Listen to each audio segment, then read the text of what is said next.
you happen to be one of those individuals who continues to have a pulse and intake and exhale air, you no doubt occasionally have to deal with the fact that basically every service organization or company out there you may use or be a part of will inevitably require you to have some form of account and then some sort of password to protect access to that account. Almost universally, in this, said institution will no doubt require you to create a password using upper and lowercase letters, at least one special character, the blood of your firstborn child, and then just because you, that's why they may or may not allow special certain characters like spaces or an exclamation point. On this, we can only assume because the emptiness of a space reminds them of the endless void that they have in their cursed souls that no amount of tormenting their users seems to be able to fill. And then just to keep you coming crawling back on your hands and knees to assert dominance because of the little man syndrome, they may also require you to change said password on some set timetable like 30, 60 or 90 days. All of this, of course, to make your account more secure. Or well, so they say. In truth, they are sadistic liars who should be brought before the International Criminal Courts for their extreme crimes against humanity. Most of these policies actually make your account significantly less secure, as we will get into in just a little bit. But luckily, while there is no such thing as a perfect solution when it comes to passwords, there is a much simpler one that resolves many of the issues and annoyances of the aforementioned common practices while simultaneously making your password, from a practical standpoint, largely uncrackable. So, how did we get here? When did passwords become a thing? Why are current widespread password standards wrong? Who's responsible and why should they burn in hell? And what's the superior solution which could be implemented with only some minor policy and coding changes? The eternal struggle of passwords. So you create passwords that require a PhD in complexity, upper and lower cases, special characters, numbers, your firstborn's DNA, and sometimes they're even picky about spaces. It's like they're punishing us for breathing. Just when you think it's over, they hit you with the change it every 30 days ultimatum. So that's brilliant. Supposedly it's for security, but let's be honest, it's just sadism. But fear not, because I've got the antidote to your password madness. It's simple, it's effective, and it'll make your passwords nearly uncrackable. Look, if you're running a business, you need this yesterday. It's NordPass, today's sponsor. NordPass can help you easily secure your business. Imagine having all of your team's passwords securely stored in one place. No more password-related headaches. Autofill makes logging in a breeze, and that means your team can be more productive, saving you time and energy. You can generate super secure passwords for every aspect of your business. And hey, if you're worried about data breaches, NordPass has your back with its data breach scanner. Did you know that every 39 seconds a cyber attack takes place worldwide, and 81% of company data breaches are caused by poor passwords? With NordPass, you can see if your sensitive business data has been leaked. Plus, you can check your password health and ensure that your team is using strong and secure passwords. It's a game changer for your business's security. So, whether you're a business owner or just tired of password shenanigans, get NordPass today by going to my special URL nordpass.com/todayIfoundout and register for a 3-month business trial using my activation code TodayIFoundOut. Secure your business easily with a 3-month NordPass trial. Use Today I Found Out activation code at nordpass.com/todayIfoundout. And now back to today's video. Well, let's dive in, shall we? As for the origins of passwords, something akin to passwords have seemingly been used for as long as humans have been humaning. For example, one of the earliest references to something like a password is mentioned in the Book of Judges, which was first written down sometime around the 6th or 7th century BC. Specifically, it states in Judges 12, "And the Gileadites took the passages of Jordan before it was Ephraimites, and it was so that when those Ephraimites which were escaped said, Let me go over, that the men of Gilead said unto him, Art thou an Ephemerite? If he said, Nay, then said they unto him, Say now Shibboleth. And he said, Shibboleth, for he could not frame to pronounce it right. Then they took him and slew him at the passages of Jordan." Fast forwarding a bit in history, and Roman legionaries are known to have used a simple system of passphrases to discern whether a stranger was friend or foe. 2nd century BC Greek historian Polybius even describes in detail how the password system worked in terms of making sure everyone knew what the current password was. Quote,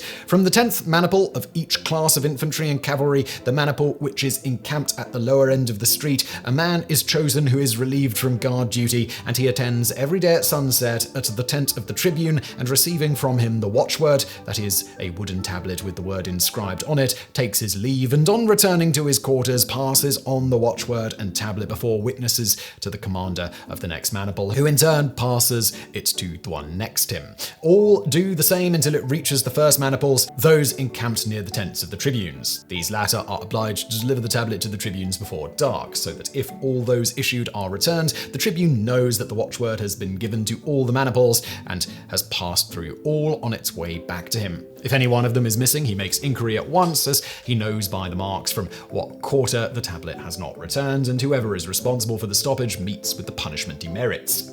Roman historian Suetonius even mentions Caesar using a simple cipher which required the recipient to know a key, in this case the correct number of times to shift the alphabet to decipher the message. As for more modern times, the first known instance of a password system on an electronic computer was implemented by now retired professor of computer science at the Massachusetts Institute of Technology, Fernando Corbato. In 1961, MIT had a giant time-sharing computer called the Compatible Time-Sharing System, or CTSS. Corbato would state in a 2012 interview, the key problem with the CTSS was that we were setting up multiple terminals, which were to be used by multiple persons, but with each person having his own private set of files. Putting a password on for each individual user as a lock seems like a very straightforward solution. Now, something we should mention before we continue is that Corbato is hesitant to take credit for being the first to implement a computer password system. He suggests that a device built in 1960 by IBM called the Semi-Automatic Business Research Environment, or SABRE, which was, and still is, in an upgraded form, used for making and maintaining travel reservations,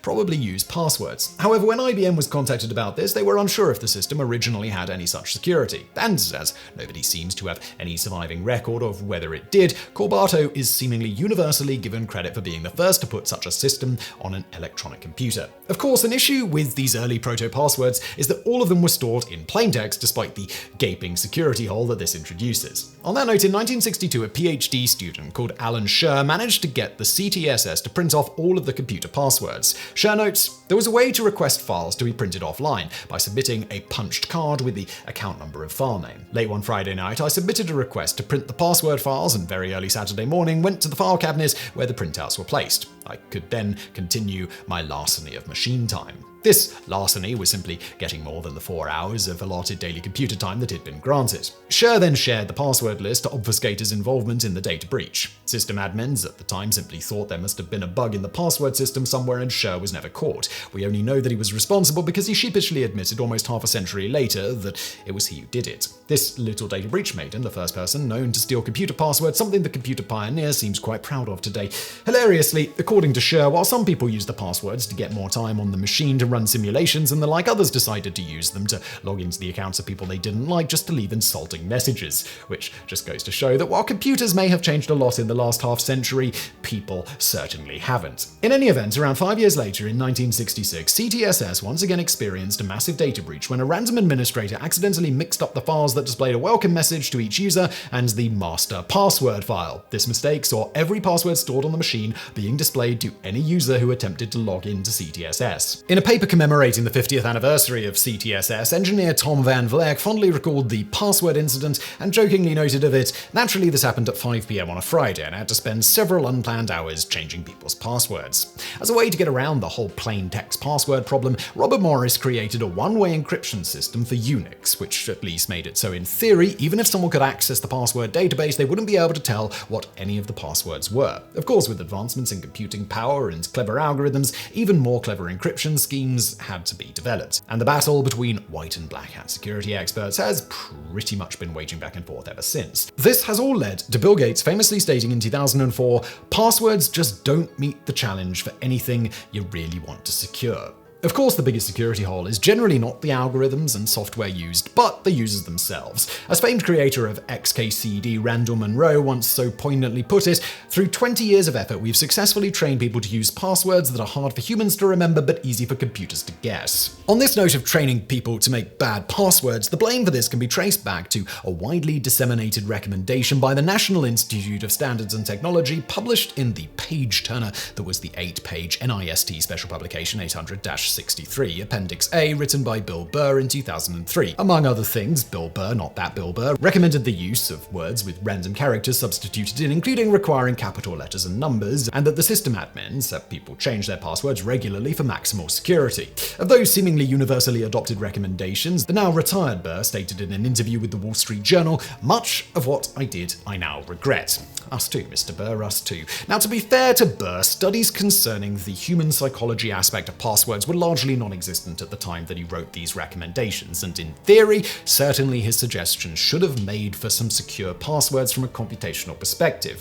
One piece of the problem with these recommendations is pointed out by British National Cybersecurity Centre, NCSC, who state this proliferation of password use and increasingly complex password requirements places an unrealistic demand on most users. Inevitably, users will devise their own coping mechanisms to cope with password overload. This includes writing down passwords, reusing the same password across different systems, or using simple and predictable password creation strategies. To this point, in 2013, Google performed a study on people's passwords and noted that most people use one of the following in their password scheme: the name of a birthday, of a pet, family member or partner, an anniversary or other significant date, birthplace, favorite holiday, something to do with favorite sports team, and inexplicably, the word password. So, bottom line, most people choose passwords that are based on information that is either easily accessible to hackers or extremely common and thus easy to guess. After all, for something like a favorite sports team, even if you included a database of the name and every single sports team in the world down to your kid's little league team, it would be a really small database by computational standards. And while you might think that's where the special characters come in to resolve the issue,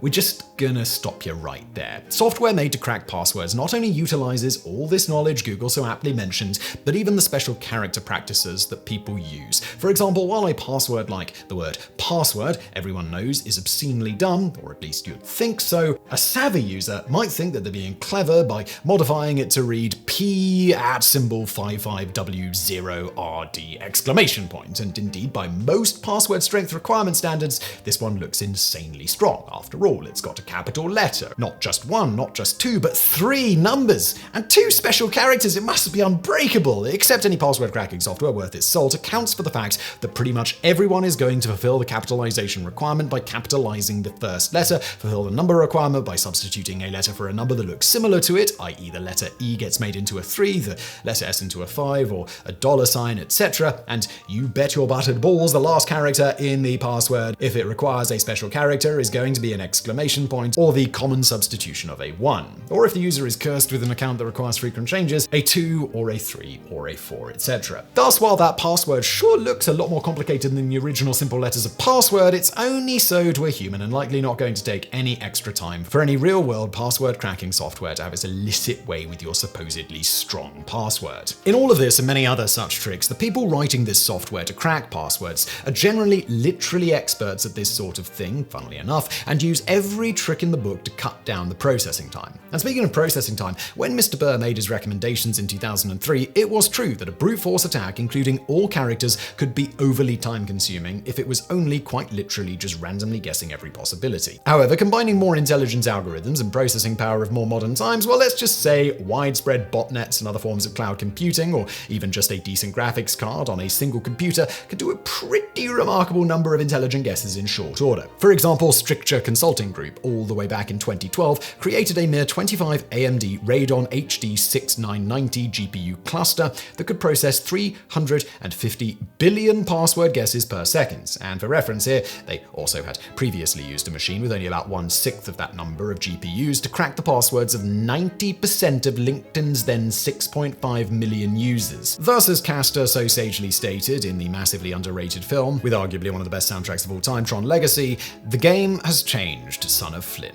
And speaking of the game changing, none of this really addresses the countless other ways passwords can be cracked, and arguably the more common ways, from keyloggers, phishing, network sniffing, and countless other often more practical ways to simply harvest the password directly instead of needing to try and acquire a database for free reign in offline brute force cracking or the like. In the end, the threat model for how passwords are commonly acquired has changed dramatically from a few decades ago, yet the password policies most companies adhere to have not really changed with the times, nor reflect the data that we now have on what works and what doesn't in the real world. That's not to mention that according to Yubico's 2019 State of Password and Authentication Security Behaviors report, over 2/3 of people commonly share their passwords with coworkers for practical reasons, arguably a much bigger security issue that should be addressed and better systems put in place first before all going sadomasochistic on your users by requiring them to change their password every 90 days. And this all brings us to the whole requirement to change passwords at some set interval, which according to a report by the Massachusetts tech and research and analysis firm Forrester Benchmark, you're employee password policies and practices, 77% of companies require employees to change their passwords every 90 days and about 13% every 30 days.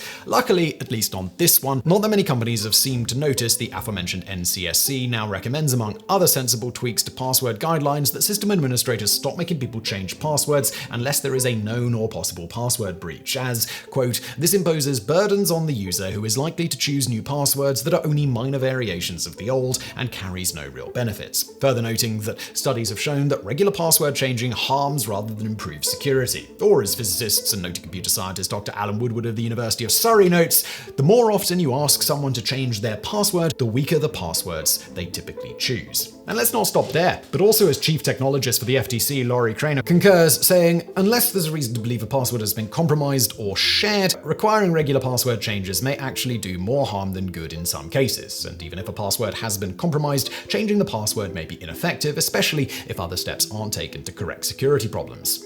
In essence, when a user knows they are going to need to frequently change their password, they put minimal effort into coming up with a good one and minimal effort into changes over time, often utilizing extremely predictable patterns, things like adding an extra exclamation point at the end or incrementing a number or the like. Enter a study done at the University of North Carolina at Chapel Hill, looking at a data set of over 50,000 real-world accounts required to be changed every 3 months over the span of a couple of years. They churned away at these accounts, and they were able to crack at least one of the passwords used over time on 60% of the accounts using standard password cracking software. They then developed custom software to try and predict what previous and subsequent passwords for a given account would be, training it on the known subset of password transformations. The results were that about 1 in 5 of the accounts, they could predict the changed passwords within a mere 5 guesses. And further, when expanding guess beyond 5, they could crack almost half of the account's passwords through these changes within 3 seconds using a relatively standard powered computer, all because of human predictability and password changing patterns. Going back to the whole why of it all, it turns out that the original timespan recommendations were largely based on the idea that it would take a typical computer of the era many days or even months to brute force crack a given password of a given length, and thus setting the timetable at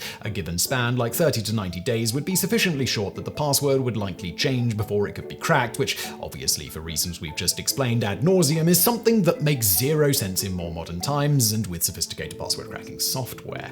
And while some argue that people's practice of reusing passwords on many accounts, some of which occasionally have data breaches, does see some benefit to some sort of requirement for a regular changing interval, ensuring that at least on your system it will be somewhat unique from the rest, well, once again we come back to the predictability of many changes, as well as how much burden this places on the users, and the very well-studied tendency for people to make easier and easier to crack passwords the more frequently they're required to change them. Thus, requiring frequent changes and overly complex passwords provides little real practical benefit, while also imposing extra burden on IT staffs, with one study showing that about a third of all IT help desk tickets and calls are related to password resets. As an example, in another study by the aforementioned analysis firm Forrester, one university they looked at saw 8,000 password resets requested per month, almost 1,000 per month of which could not be resolved without contacting the IT help desk directly. This isn't just an issue of practical productivity loss, but also an issue of annoying the crap out of your employees and users for no good reason. And speaking of poorly implemented password recovery systems,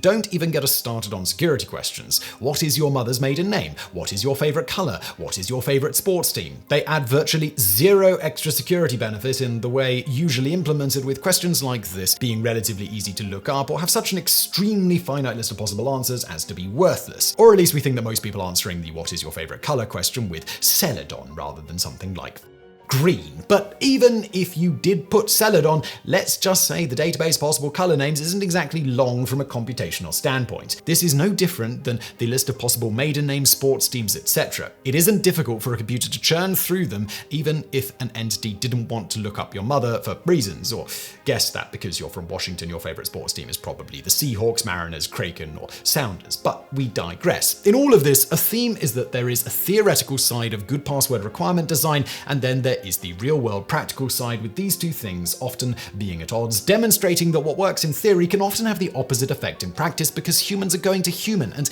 the people trying to break into accounts, they're really smart and they know exactly how you are going to human. So, alternate character and number requirements don't add much extra protection in the real world, nor does regularly requiring users to change their password to one they haven't used before, with both actually seeming to have some level of negative impact on everything, and in all just frustrating users and wasting IT staff time. So what is best here then?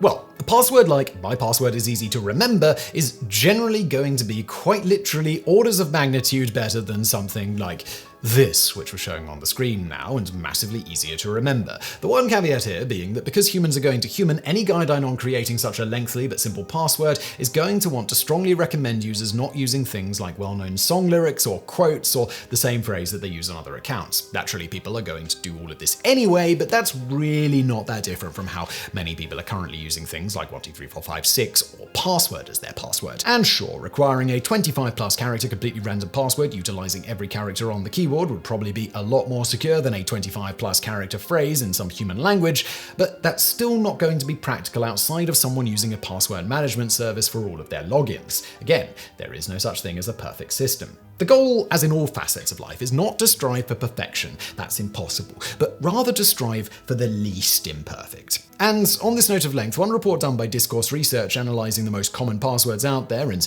thus the ones that get cracked really easily because the password crackers also know they are the most common, found that a full 80% of them were 10 characters or less. Thus, you eliminate the bulk of this entire known dataset of common passwords if you just require 10 characters or more. Sure, requiring everyone to have longer passwords creates a whole new dataset of most common passwords, but it will be, by virtue of that sweet extra length, more varied. And to illustrate the power of length, if using a 95-character alphanumeric set with special characters, an 8-character password means 6.634 quadrillion possibilities. In contrast, a 16-character password, even if we just use lowercase letters and no other characters, has 43.8 sextillion possibilities, meaning, all things being equal, it will take 6.5 million times longer to crack despite only being lowercase letters and only twice the length of the password that has almost 4 times the number of possible characters. Granted, all things aren't equal and humans are going to human using common phrases and the like, but again, there is no perfect system. We just want to make a better one that doesn't result in anyone going postal on your IT staff. Of course, then there's arguably just as big of an issue, the seemingly weekly occurrence of some major service having their database breached with said systems sometimes using weak encryption or even none at all in storing the private data and passwords.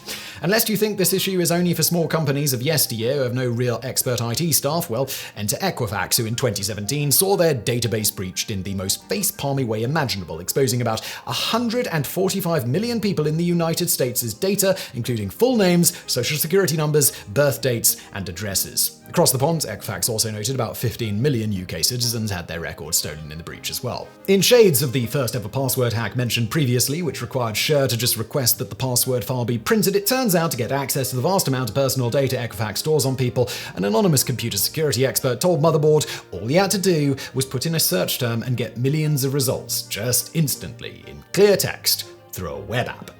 Yep.